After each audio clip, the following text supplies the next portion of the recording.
Kalau mak mati, rantai ni bagi pada kak long kau.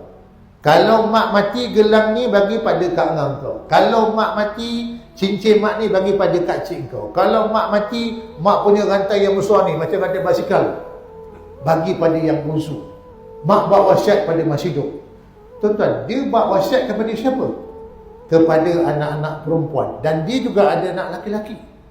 Dalam wasiat, apa Nabi sebut? La wasiata li waris. Wasiat tak boleh bagi pada waris. Apa sebab? Waris dapat hak dia secara faraid. Ada wasiat ke, tak ada wasiat, dia berhak dapat.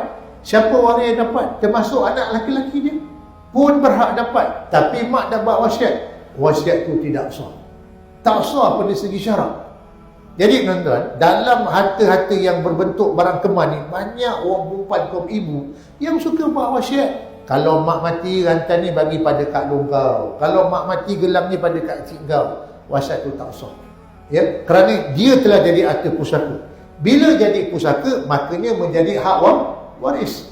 Kecuali kalau mak dia dah hibah harta barang kemas tu pada masa hidup. Anak perempuan yang sulung dia bagi rantai. Yang nombor 2 bagi gelang. Nombor 3 bagi cincin.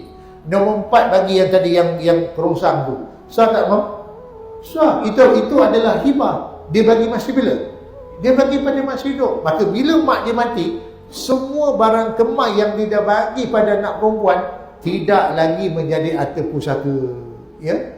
Tapi kalau dia wasiat, tak sah. Pasal wasiat tak boleh bagi pada waris. Itu beza hibahkan barang kemas dengan wasiat barang kemas. Yang ramai kaum ibu yang tak berapa jelas.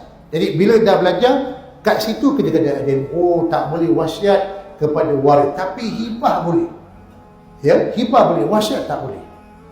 Nampak tak tuan-tuan? Ada soalan ke ni?